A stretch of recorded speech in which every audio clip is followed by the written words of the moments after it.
Olá, seja bem-vindo a mais um episódio da série Gigantes do Varejo. Aqui nessa série a gente estuda muitas empresas norte-americanas de capital aberto para que a gente possa aprender um pouquinho da estratégia delas e trazer ideias para os nossos varejos aqui do Brasil. E hoje a gente vai estudar uma rede muito interessante chamada BJ's Wholesale Club. Eles têm mais de 200 lojas e mais de 15 bilhões de dólares em faturamento. Uma estratégia bastante diferente, bastante interessante, que eu sei que você vai adorar conhecer. Então fica aqui com a gente para conhecer mais essa rede. Muito bem, e antes de nós começarmos, eu tenho que lembrar a você que eu não sou analista de valores mobiliários e que esse vídeo não representa uma recomendação de compra, nem de venda e nem de investimentos em ativos. Qualquer coisa que eu disser aqui é apenas a minha opinião pessoal, particular, e não representa a visão institucional da BlueSoft. Então, com disclaimers feitos, vamos começar aqui a nossa análise. Muito bem, vamos começar então aqui agora a nossa análise sobre a BJ's Wholesale Club. Essa aqui é a última apresentação que foi divulgada no final do ano passado e através dela nós vamos conseguir ter um bom overview sobre essa companhia que eu tenho certeza que você vai gostar bastante de conhecer. A BJ's ela se posiciona em competição com duas empresas que nós já estudamos em vídeos passados. Uma delas é o Sam's Club, que nós também temos presença aqui no Brasil, e a outra é a Costco, que é uma das empresas também que eu mais gostei de fazer o estudo de caso, que também está publicado aqui no nosso canal. Então, se você quiser saber mais, pode buscar lá nos vídeos passados, né? É um clube de compras, então os clientes pagam uma mensalidade ou uma anuidade, né, num cartão, para que eles possam fazer as suas compras, e parte das receitas e dos lucros da companhia vem justamente daí. Isso também cria uma certa fidelização do cliente, ele acaba dando preferência, já que ele é membro, para comprar sempre ali, e com isso ele tem acesso a produtos de marca própria e também a ofertas e preços, né, mais baixos, geralmente comprando grandes pacotes, comprando maiores volumes também, tá? Então vamos conhecer um pouquinho mais aqui desse modelo. A companhia já tem 15 bi de dólar de faturamento anual. A gente percebe que ela está mais presente aqui, né, no East Coast norte-americano. Então, está mais presente aqui nessa região, aqui nesse lado, onde estaria, por exemplo, o estado de Nova York, tá? Do lado oposto à Califórnia. A gente percebe que hoje são 219 lojas com 149 postos de gasolina. Nesse tipo de loja nos Estados Unidos, os postos de combustível que ficam nessas lojas, que geralmente não estão bem no centro da cidade, estão um pouquinho mais afastados, até porque as lojas são maiores, de fato, tem preço de combustível também bastante baixos, né? Então, acaba atraindo um fluxo maior de clientes que vai abastecer o carro ali para poder ter acesso a um preço mais baixo do combustível e já fica também para fazer ali as suas compras, né? Então, é uma combinação que dá muito certo. A gente vê que a Costco também segue essa mesma estratégia. A companhia está presente em 17 estados, né, dos 50 estados americanos, então a gente percebe que há um espaço para expansão em outras regiões ainda, que ainda não foi explorado, o que pode ser uma excelente notícia para a companhia.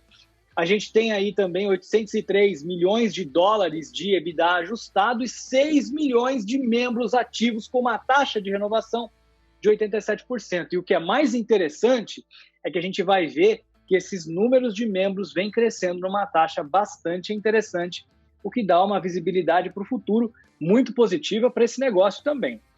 E olha só que interessante, eles se posicionam com o preço 25% mais baixo do que no canal supermercadista, tá?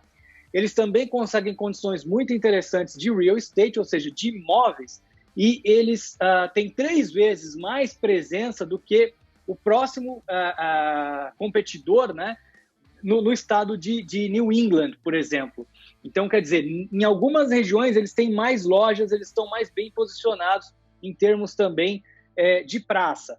E é interessante que eles estão também aproveitando esse momento para expandir, e eles comentam um pouquinho disso lá na frente, pegando boas oportunidades, né? Uma vez que a pandemia Covid-19 acabou impactando muito forte outros setores do varejo, né, do varejo não alimentar, Isso acabou abrindo espaço em imóveis que eram ocupados por esses varejos, e a BJ está vendo oportunidades, então, né, de fazer contratos de leasing, de aproveitar esses locais que agora se tornaram disponíveis, né? Um dos maiores ativos da companhia, sem dúvida, é a base de membros, e eles têm, segundo contam aqui para a gente, também um bom uso desses dados de membros justamente para poder potencializar o alcance e o trabalho que eles fazem, e também fazem um trabalho bem interessante aqui na questão de seleção de produtos, o diferencial que eles nos colocam aqui em relação a outros players da mesma categoria é ter um trabalho mais interessante nos alimentos frescos e em algumas outras categorias também. Então vamos lá conhecer um pouquinho mais do negócio, né? Quando a gente fala aqui do tamanho do negócio, a gente vê um crescimento, né, aqui de Warehouse Club, né? Então aqui eles estão consolidando todos os negócios da mesma categoria, de cerca de 4,5% ao ano. Então é um negócio que vem crescendo no país, ele só tem presença nos Estados Unidos. E a gente percebe também, né, que o modelo de negócio que eles têm é também aqui um modelo de ter essa questão de treasure hunt, que foi uma das coisas que a gente viu também no Grocery Outlet, que é de trazer produtos dinâmicos, produtos novos, o cliente descobrir novos produtos, ter um modelo de membership, um modelo de assinatura em que você paga um valor pelo menos anual para poder ter acesso e fazer parte, poder comprar ali, acesso a dados, né, dos consumidores, justamente porque você sabe sempre quem é que está comprando. 100% das vendas aqui são identificadas, diferente do canal supermercado, que o cliente se identifica só quando ele quer. Aqui ele é obrigado a se identificar, significa que você sempre tem acesso ao histórico de compras para poder fazer, por exemplo, campanhas de marketing personalizado, tudo isso. É claro que, com o avanço das leis de proteção de dados, o consumidor, em tese, poderia, né, revogar o seu consentimento do uso desses dados. Mas é algo que não é tratado aqui nessa apresentação e que também não tem um conhecimento aprofundado das leis de proteção de dados nos Estados Unidos, mas o que eu sei dizer é que alguns estados estão aderindo mais forte do que outros. Então, a Califórnia é um dos estados que tem, inclusive, leis próprias de proteção de dados. Em outros locais dos Estados Unidos, isso ainda não está tão avançado como, por exemplo, na Europa e aqui no Brasil. E esse tipo de gráfico aqui, pessoal, eu gosto bastante, né? Você que é varejista, é muito legal você pensar um pouquinho sobre isso no seu negócio. Então, quer dizer, como é que a tua empresa, que está aqui no centro, ela se posiciona em relação a diferentes modelos e formatos que o consumidor pode optar por comprar dentro da praça que você está presente, né? Então, aqui eles estão dizendo para a gente o seguinte, olha, a BJ's, em relação ao que a gente está chamando de clubes, né, como Costco e Sam's, como que a gente se diferencia? Bom, primeiro a gente tem mais SKUs, né? E isso aqui eles estão colocando como um ponto forte, mas olha só que interessante, quando a gente olha para a Costco, o ponto forte dela é justamente ter poucos SKUs, porque isso permite que eles expandam mais rápido, isso permite que a logística, a reposição, que tudo seja mais simples, que tenha um custo menor e que permite que eles tenham margens menores também e preços mais competitivos. Aqui na BJ's, não, eles estão dizendo o seguinte, ó, eu vou pegar aquele cliente, aquele consumidor que busca uma seleção de SKUs maior. Então, o ponto forte deles se torna esse, que na verdade é o inverso na Costco, mas que também é uma fortaleza para eles. É interessante a gente ver como tem espaço para diferentes modelos aqui, né? E eles também estão dizendo aqui, especialmente, né, para a questão de alimentar, de produtos perecíveis, de produtos frescos, tá? É aqui que eles estão se destacando mais. Pacotes menores. Então, quer dizer, quando a gente vai na Costco, quando a gente vai no Sam's, geralmente a expectativa que você tem é só encontrar aquelas embalagens bem grandes, né? Tamanho família, que é ideal para você abastecer a casa de grandes famílias, abastecer lá a despensa, né? Ou então, de repente, até escritórios ou empresas. E aqui eles estão trabalhando também com modelos de pacote menores. É assim que eles estão se posicionando para se diferenciar dos seus concorrentes. Também a gente está falando aqui de aceitar os cupons, né, de indústria, e nos Estados Unidos é incrível como esse mercado de cupons de desconto é um negócio enorme, né? Aqui no Brasil não é uma coisa que é tão adotada, pelo menos ainda, mas lá é muito normal. E outra coisa também, eles estão trabalhando com lojas um pouco menores e mais próxima dos grandes centros, né? Enquanto Sam's Club e Costco, até pelo tamanho das lojas serem maiores, eles estão um pouquinho mais distantes. Mas e daí? Como é que a gente se posiciona, então, aqui como BJ's em relação ao supermercado? Por exemplo, a Kroger, por exemplo, a Wegmans, né? E eles estão contando aqui para a gente também. Eles têm um mix que faz com que o cliente queira descobrir novos produtos, né? E eles também estão oferecendo aí a questão da gasolina, e os preços são mais ou menos aqui aproximadamente 25% menores do que esses players, segundo estão contando aqui para a gente. Em relação aos supermercados que atendem em massa, aqui eles colocam nessa categoria o Walmart e a Target. Então, eles oferecem tamanhos maiores de produtos, né? Eles oferecem compras em caixas, eles oferecem melhores preços também de combustível, e eles têm um sortimento que eles estão dizendo que é um sortimento curado, ou seja, um sortimento melhor selecionado para os consumidores. Quando a gente fala do online apenas, né, que aqui eles colocam essas duas empresas, a Amazon Fresh e a Peapod, eles dizem que aqui eles vão se diferenciar tanto pela questão de descoberta dos produtos, como pela questão de combustível, como também por oferecer produtos por um preço bastante menor, e ainda tem a questão de você poder comprar online e buscar na loja, que eles estão chamando aqui de Buy Online, Pick Up in Club, né? Em vez de Pick Up in Store. Mas é a ideia de você comprar comprar online e buscar na loja, tá bom, pessoal? Esse POP que eles estão falando para a gente aqui. Legal. Então, são 6 milhões de membros na base deles, né? 6 milhões de clientes. Quem não queria ter esse volume todo de consumidores comprando em suas lojas? Esse é um dos principais indicadores para eles, né? E olha só que interessante. Isso aqui é muito comum ver em startup de tecnologia. No varejo não é tão comum, mas todo negócio de assinatura, você olha para custo de aquisição e você olha para LTV. O que seria o LTV? É o quanto que aquele cliente ele vai investir, vai gastar com os seus produtos, com a sua empresa, durante o período que ele se mantém sendo cliente. Como aqui a gente está falando de uma assinatura, vamos entender que é o período que aquele cliente permanece pagando a anuidade sem cancelamento. E aqui nós estamos dizendo o seguinte, ó, nós temos 87% de taxa de renovação das assinaturas. Então, quer dizer, 87% dos clientes permanecem pagando no ano seguinte. E o valor que a gente consegue desse cliente é 10 vezes maior aproximadamente do que o que custa para trazer um novo cliente para a empresa, que é o que eles estão chamando aqui de custo de aquisição. Né? O que é esse custo de aquisição? É todo o custo de marketing, todo o custo comercial para você trazer aquele cliente e ele se tornar um membro, ele se tornar um assinante. Né? Então, aparentemente, só da gente olhar aqui, parece ser um negócio extremamente interessante, já que a maioria renova, e que eles têm um LTV positivo que sobrepõe o custo de aquisição do cliente, tá bom, pessoal?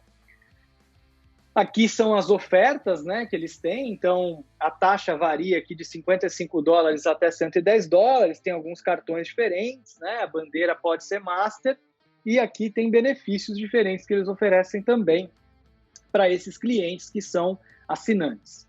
Uma das coisas que mais me impressionou, além da taxa de renovação ser alta, é essa taxa de crescimento do número de assinantes que está em 7,7%. Então, aqui a gente consegue ver, desde o ano de 97, né, até agora, como vem crescendo aqui praticamente numa linha reta, bonitinha, essa quantidade de assinantes. É claro que eles vêm crescendo também o número de lojas, mas a gente percebe que eles tiveram alguns aumentos na taxa, inclusive, e mesmo assim não freou significativamente aqui o crescimento, né?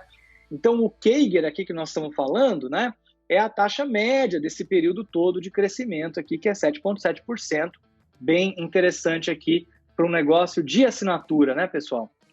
Então, outras coisas interessantes que eles colocam aqui para a gente, né, além deles terem acesso a dados de histórico de compra de 100% dos clientes, o que já é um diferencial interessante em termos de uso de inteligência artificial, ofertas personalizadas, marketing, eles estão dizendo que eles têm uma estrutura logística muito boa, muito eficiente, tá? Que eles vão reinvestindo cada vez mais em oferecer mais benefícios para os seus assinantes e que isso vai trazendo mais lealdade e que vai, então, criando aqui um ciclo virtuoso. Nos Estados Unidos, diferente aqui do nosso Brasil, os sindicatos eles não são da categoria, eles são da empresa. Então, o que eles estão dizendo aqui para a gente é: não tem sindicato, né? Os nossos funcionários não são sindicalizados, né? E isso acaba, de certa maneira, mostrando que a empresa tem um bom relacionamento com seus colaboradores, né? E que talvez tenha um baixo custo nesse sentido também de despesas voltadas aí ao que seria qualquer tipo de problema trabalhista. Eles têm uma quantidade limitada de SKUs, é claro que eles já se posicionaram como tendo mais SKUs do que os seus competidores em clubes, como o caso do Sam's Club, por exemplo, e da Costco, mas ainda assim, em comparação com o supermercado, com hipermercados, eles têm um número limitado de SKUs, eles apresentam os produtos ali, né, em pallets, então o que traz também uma redução de custo e uma eficiência maior na operação. Eles têm um turnover, quer dizer, um giro bastante grande, bastante alto das mercadorias, então não fica com aquela cobertura de estoque gigantesca, né? Uma pena que eles não divulgaram aqui para a gente qual a cobertura de estoque ou qual o giro, seria interessante a gente ver esse indicador, mas eles estão dizendo aqui que é um giro bastante alto. E a gente vê aqui, então, que 50% do EBITDA vem de onde, pessoal? 50% do EBITDA vem do valor daquela anuidade que os clientes pagam e mais ou menos a outra metade vem ali das margens das vendas. E quando a gente fala também dos custos, né, gerais e administrativos em relação, custos gerais e administrativos em relação ao custo das mercadorias, ou melhor, despesas gerais e administrativas em relação ao custo das mercadorias vendidas, eles estão mostrando para a gente aqui que em relação aos supermercadistas aqui, Kroger, Walmart, né, eles têm também um custo de administração bem menor por conta de algumas dessas coisas que a gente falou, menos colaboradores, né, uma operação mais enxuta em suas lojas. Então também é um indicador interessante, né? Qual será que é o seu percentual de despesas gerais e administrativas em relação ao custo das mercadorias vendidas? Aqui, se você fizer o seu, você pode ter um benchmark. Muitas vezes a gente olha para esse indicador em relação à receita da companhia ou em relação ao faturamento, né? Aqui eles estão comparando com o custo das mercadorias vendidas, então é uma maneira um pouquinho diferente da gente olhar para esse indicador, mas bem interessante também aí para você ter um benchmark legal. Muito bem. Aqui mais alguns indicadores financeiros interessantes, né? A gente vê que o crescimento de vendas nas mesmas lojas em 2020, no terceiro trimestre, né? Até o terceiro trimestre foi aqui incrível, comparando com os anos anteriores. Eles estão conseguindo aumentar ou manter a taxa de renovação, né? Então, de 84 subiu aqui para 87. O EBITDA vem crescendo, a geração de caixa vem crescendo e a dívida líquida vem caindo, né? Atualmente, a dívida líquida, que seria aqui a dívida menos o caixa, está em só 1,3 em relação ao EBITDA ajustado. Então, significa que a companhia está melhorando a sua estrutura de capital significativamente, pessoal. É realmente uma companhia que está gerando caixa, o que é aqui um excelente sinal. Então, esse daqui é a casinha, né? Ele me lembra um pouco da casinha da Toyota. A Toyota tem uma casinha dessa também. Quem lê o livro Cultura Toyota sabe o que eu estou falando. Coloca aqui os principais pilares da companhia, né? Então, quer dizer, o grande objetivo deles é o quê? Fazer com que a companhia cresça de maneira sustentável, né, os seus lucros. E, para isso, a estratégia deles está aqui sustentada em conseguir sempre novos membros assinantes, entregar valor para esses membros de forma cada vez mais conveniente, usando tecnologia e ampliar, aumentar o alcance, ou seja, abrir novas unidades, abrir novas lojas, né? Aqui mais algumas coisinhas interessantes, né? Então, eles olham para o negócio dessa forma que a gente comentou, então sempre buscando o lifetime value, né? Sempre olhando não só para aquela próxima compra do cliente, né? Que é o que muitas vezes o supermercado está fazendo. Eu vou fazer aqui o meu tabloide, eu vou criar as minhas ofertas, eu vou fazer a minha campanha de Páscoa. Aqui eles estão pensando mais longo prazo, porque uma vez que o cliente virou assinante, ele vai ficar comprando pelo menos um ano, né? E com uma taxa de renovação de 87%, né, pessoal? Eu não sei qual a média de anos que esse cliente fica lá, mas vamos supor que seja 10 anos a média. Então, quer dizer, eles podem fazer um plano para manter aquele cliente por 10 anos. Então, como é que você pode fazer uma oferta que traga um cliente que você sabe que tem chance de permanecer comprando de você por 10 anos? é diferente da estratégia de estar sempre reconquistando todos os dias o mesmo cliente para ele voltar na sua loja. Não tem certo e errado aqui, mas é assim que eles olham para a coisa, né? Então, de uma forma aqui um pouquinho diferente, tá? Justamente por causa desse modelo de membership. Eles se preocupam bastante aqui com a questão de pessoas, processos e tecnologia. Tecnologia aqui muito importante, né? Então, pessoal, tecnologia aqui para o varejo, né? Fazendo aqui um parênteses, é realmente incrível o que a tecnologia pode fazer pela sua empresa, transformação digital, e você sabe que você pode contar muito com a gente aqui da Bluesoft para te ajudar nessa jornada, né? Nosso time comercial está sempre preparado para conversar com você e para te mostrar como é que a nossa tecnologia pode te ajudar nos seus desafios aí na sua empresa, não importa qual o tamanho da sua companhia. Se você é um varejista buscando melhorar com tecnologia, eu tenho certeza que deve ter algum produto nosso, alguma coisa que pode te ajudar aí nesse caminho. E aqui a gente está falando bastante também de aumentar o que é a aquisição digital. Então, o que seria essa aquisição digital? É quando o cliente está navegando na internet, quando o cliente está lá no Instagram, no Facebook, quando ele está no LinkedIn, quando ele está vendo um vídeo no YouTube, você impacta ele com um anúncio que vai fazer com que ele visite a sua loja ou que ele vire um assinante, tá? Então, aqui, de novo, como eles olham para o cliente para uma jornada de pelo menos um ano quando ele vira assinante, muito provavelmente o orçamento que eles têm para gastar para trazer um cliente é maior do que teria numa campanha normal de supermercado, né? Então, esse, de novo, se torna aqui um diferencial interessante para a maneira que você olha para marketing. Então, esses são alguns pontos aqui de destaque, né? Eles falam também da oferta personalizada, mas a gente já falou disso. Otimização de sortimento é prioridade para eles, né? Então, realmente muito importante, está sempre otimizando, melhorando a questão das ofertas cada vez mais personalizadas, direcionadas para o perfil de cada cliente. Marca própria, né? Aqui eu tenho a impressão que não é uma coisa tão forte ainda como é na Costco, mas a gente vê que está crescendo, olha só. De 10% já aumentou para 21%, então, no ano de 2019, 94% dos consumidores compraram pelo menos um produto private label da companhia. Então, quer dizer que eles estão realmente expandindo, né, esse modelo e trazendo serviço também para o cliente que visita a loja, né, oferecendo mais serviços, como, por exemplo, celulares, como, por exemplo, serviços ligados a reformas, né, residenciais e por aí vai. Então, como é que você agrega mais serviço para o cliente que está visitando a sua loja, consegue vender aí também e rentabilizar com produtos financeiros, seja agregando na anuidade, né, que é no caso deles, ou então vendendo mesmo a parte aqui no varejo financeiro para esses clientes. Então, o investimento em internet, aqui no caso deles, está sendo grande. O que mudou recentemente, né? Entrega no mesmo dia e comprar online e buscar na loja, né? Que é esse BOP que eles falam aqui. E também a questão do curbside, né? O que é o curbside, pessoal? O curbside é aquele drive, né? Quer dizer, o cliente compra online, ele vai buscar na loja, só que ele não desce do carro. Então, diferente do drive-thru, o drive-thru é quando você tem realmente aquele local que o cliente passa, vai parando e você vai atendendo ele. No curbside, pode ser uma vaga de estacionamento que você tem especial, o cliente para nessa vaga e um atendente do supermercado vai levar as coisas para ele, coloca no porta-malas do carro, por exemplo, dá a maquininha para ele pagar, o cliente não desce do carro, tá? Ele não desce do carro, mas não é um fluxo contínuo como no drive-thru. Então, aqui também é uma opção que vem sendo também cada vez mais usada no Brasil, embora a gente não use, né, tradicionalmente esse termo curbside aqui, pelo menos eu não tenho escutado tanto isso, tá? Então, aqui mais algumas coisas interessantes, né, em relação a essa estratégia deles. Aqui, destaque de novo, para estar um pouquinho mais perto das áreas urbanas, né?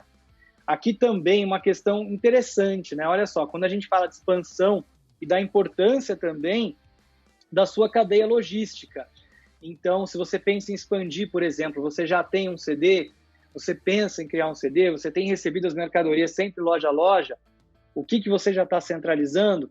Esse CD está estrategicamente localizado, pensando no seu plano de expansão e nos locais em que você pode abrir novas lojas no futuro, eles já têm uma estrutura de CD preparado para mais 100 lojas. Então, quer dizer, realmente é interessante, é um plano de expansão que está acontecendo de forma planejada e eles estão se preparando para isso, para esse crescimento. Então, isso também dá uma segurança maior, né, para que a companhia possa abrir mais lojas. Como é que funciona a abertura de uma nova loja? Então, aqui esses dados são interessantes também. Quer dizer, cada vez que eles abrem uma nova loja, o investimento é de 8 a 10 milhões de dólares e mais 2 milhões se for abrir um posto de gasolina junto, tá?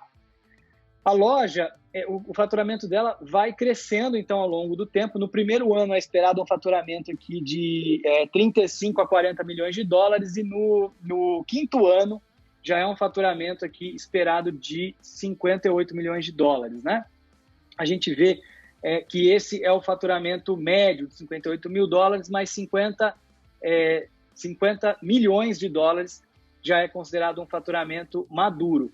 Quanto tempo leva para uma loja que você investiu 12 milhões de dólares ali com o posto de gasolina alcançar essa maturidade de 50 milhões de dólares? Leva 5 anos na média, tá? Então, em mais ou menos 5 anos, o investimento que você fez ali de 12 milhões de dólares vai estar faturando já 50 milhões de dólares.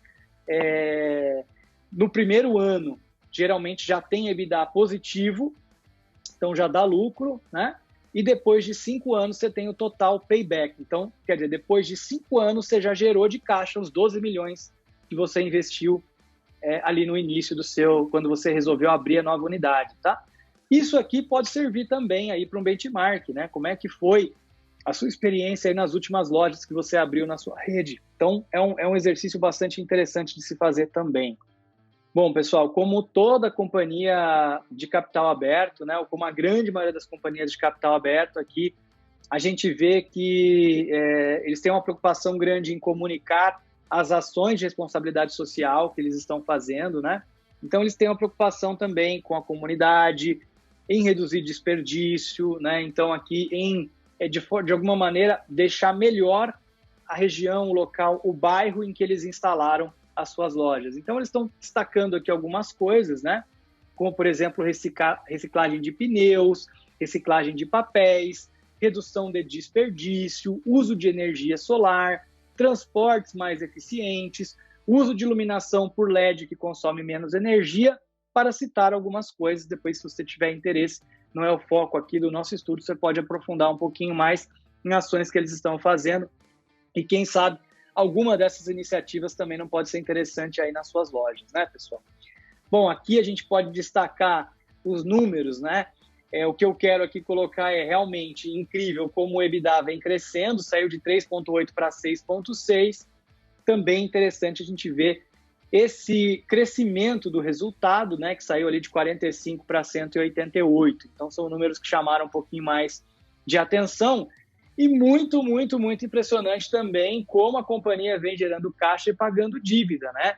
De forma a sair em 2007 aqui de uma dívida líquida, né, para o EBITDA de 5 vezes para menos de 1,5 vezes ali, né? Quer dizer, sair de uma dívida líquida de 2,7 para apenas 1 bi aqui de dólar, né? Que é muita coisa, mas quer dizer, reduziram a dívida aqui, né? Significativamente nesse período, olhando para frente, uma companhia que tem espaço para crescer, uma companhia que já tem estrutura para abrir mais 100 lojas em termos de potencial de distribuição de produtos, uma companhia que está muito localizada ainda na região leste dos Estados Unidos e que pode expandir para o centro, que pode expandir mais para o oeste também. Quer dizer, tem uma boa prospecção para o futuro quando a gente olha para esses números, né? Então, isso aqui é de fato bastante interessante, né? Uma geração de caixa muito legal aqui também. Quer dizer, a companhia, olhando para esses números, a minha impressão é que a companhia está bem posicionada para ter bons resultados e continuar crescendo nos próximos anos. Então, é bem interessante a gente ver e entender essa estratégia, né? E tentar traduzir isso para as nossas empresas. Quer dizer, a gente vê que a BJ aqui está muito bem posicionada, ela conhece seus concorrentes, ela entende como que cada concorrente se posiciona e como que ela se diferencia de cada um. Ela está olhando para um crescimento, ela sabe quantas lojas ela vai abrir, ela está preparando a base para a abertura de lojas, que é a questão logística, e ela vem trabalhando uma geração de caixas. Ela sabe quanto custa para abrir uma nova loja e em quanto tempo pode se esperar o resultado. E ela também sabe qual a taxa de renovação das assinaturas. Isso dá uma visão de fluxo financeiro futuro muito interessante também por conta dessa recorrência. Espero que você tenha gostado tanto quanto eu aqui de conhecer um pouquinho mais sobre a BJ Wholesale Club. Então, se você gostou, dá aquele like e compartilha esse vídeo. A gente está também aqui na Bluesoft ansioso, aguardando seu contato para que a gente possa mostrar aí para você e para a sua equipe a nossa tecnologia e tudo aquilo que nós sabemos que podemos fazer por você e pela transformação digital, pelo crescimento da sua companhia. Então, conta com a gente. Um grande abraço e até o próximo episódio.